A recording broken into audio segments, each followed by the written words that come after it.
নমস্কার বন্ধুরা, সর্বাণী রান্নাঘরে আবারও চলে এসেছি নতুন একটা রেসিপি নিয়ে। আর আজকে আমি নিয়ে এসেছি ভীষণ মজাদার একটা ডেজার্টের রেসিপি, যেটা এই গরমের সময় ঠান্ডা ঠান্ডা খেতে দারুণ লাগবে।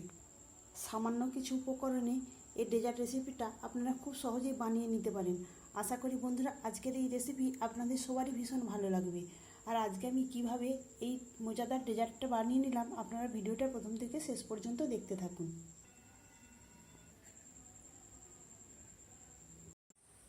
আজকে রেসিপির জন্য প্রথমে একটা মিক্সিং বোল নিয়েছি। মিক্সিং বোলের মধ্যে প্রথমে দিয়ে দেবো আমি হাফ বাটি টক দই। টক দইয়ের মধ্যে এখন দিয়ে দেবো 2 চামচ চিনি। এবার একটা হ্যান্ড উইচের সাহায্যে আমি টক দইয়ের সঙ্গে চিনিটাকে খুব সুন্দর করে মিশিয়ে নেব।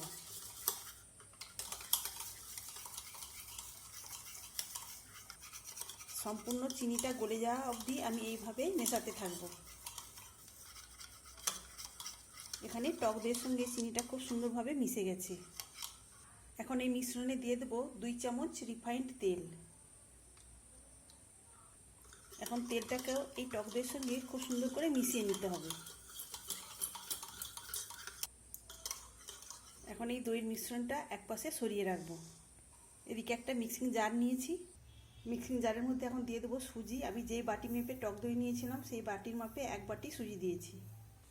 সুজির মধ্যে এখন দিয়ে দিলাম 1 চামচ কাস্টার্ড পাউডার। এখানে আমি বড় চামচের 1 চামচ দিয়েছি।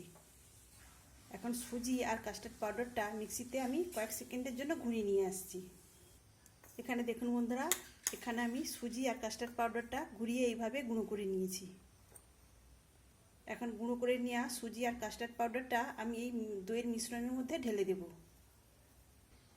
এখন এর মধ্যে দিয়ে দেব অল্প একটু লবণ। এখন হ্যান্ড উইচের সাহায্যে খুব সুন্দর করে মিশিয়ে নেব, নিয়ে একটা ব্যাটার তৈরি করে নেব। তো এখানে এটা মিশ্রণটা অনেকটাই ঘন, তাই আমি এখানে হাফ বাটি দুধ নিয়েছি, সেখান থেকে আমি খানিকটা দিয়ে দেব, দিয়ে আবারও মেশাতে থাকবো।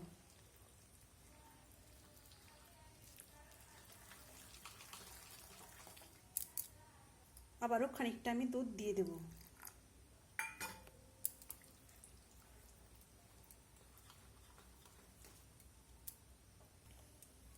এখানে আমি খুব সুন্দর করে মিশিয়ে নিয়েছি।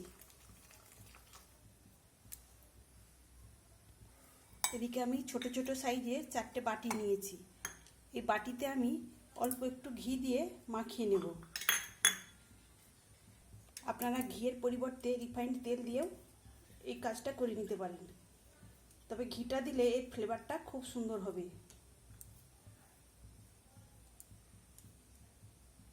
আমি এখানে 4টে বাটিতে ঘি লাগিয়ে নিয়েছি।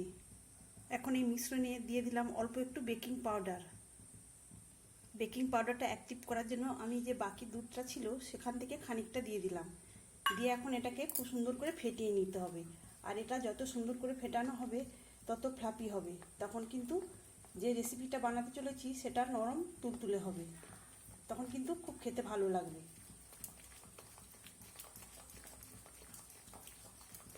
আমি এই কাজটা করার আগেই বাটিতে ঘি মাখিয়ে রেখেছি, কেননা এটা করে নেওয়ার পর আর এটাকে রাখা যাবে না, সঙ্গে সঙ্গে বাটির মধ্যে দিয়ে দিতে হবে।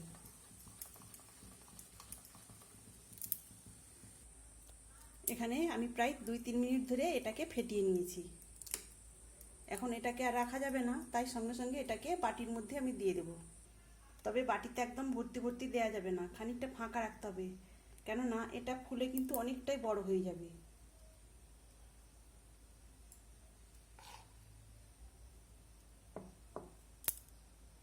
এখানে আমি 4টে বাটিতে এইভাবে ব্যাটার দিয়ে দিয়েছি। এবার একটু ট্যাপ করে নিতে হবে।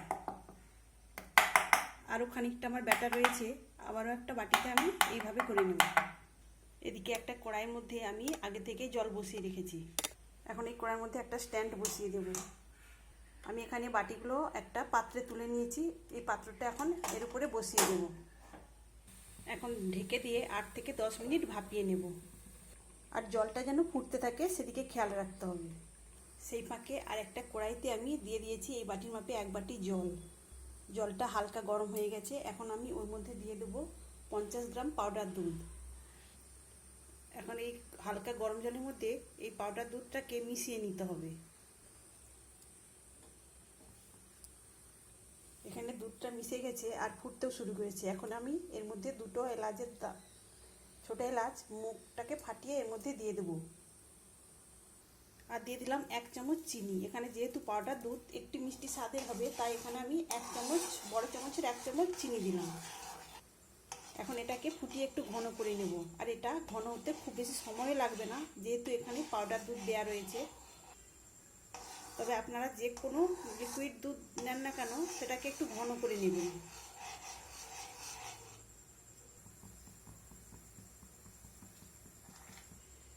আজকে আমি যে রেসিপিটা বানাতে চলেছি সেটা কিন্তু এই গরমের সময় ঠান্ডা ঠান্ডা খেতে ভীষণ ভালো লাগবে।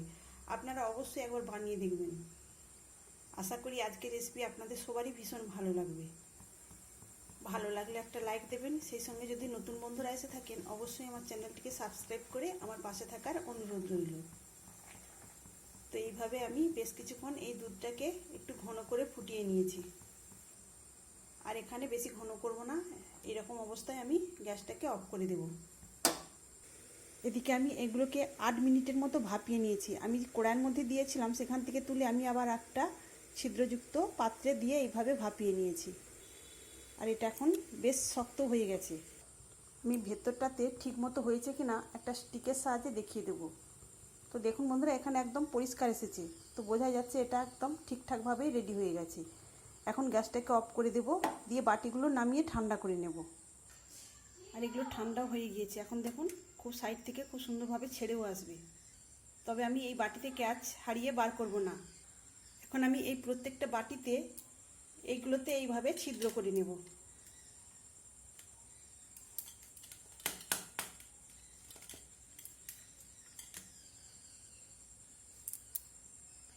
ছিদ্র করে দেওয়ার পর এবার যে মালাইটা আমি তৈরি করে রেখেছিলাম সেটা এই বাটির মধ্যে এইভাবে দিয়ে দেব। আর ছিদ্র করে দেওয়ার ফলে ভেতরে মালাটা খুব সুন্দরভাবে ঢুকে যাবে। এইভাবে মালাইটা দেওয়ার পর এখন এটাকে ফ্রিজের মধ্যে রেখে ঠান্ডা করে খেতে হবে। তাহলে বন্ধুরা, আজকের রেসিপি আপনাদের কেমন লাগলো অবশ্যই কমেন্ট করে জানাবেন। তাহলে বন্ধুরা, আজকের মতো আসি। সবাই ভালো থাকবেন, সুস্থ থাকবেন। ধন্যবাদ।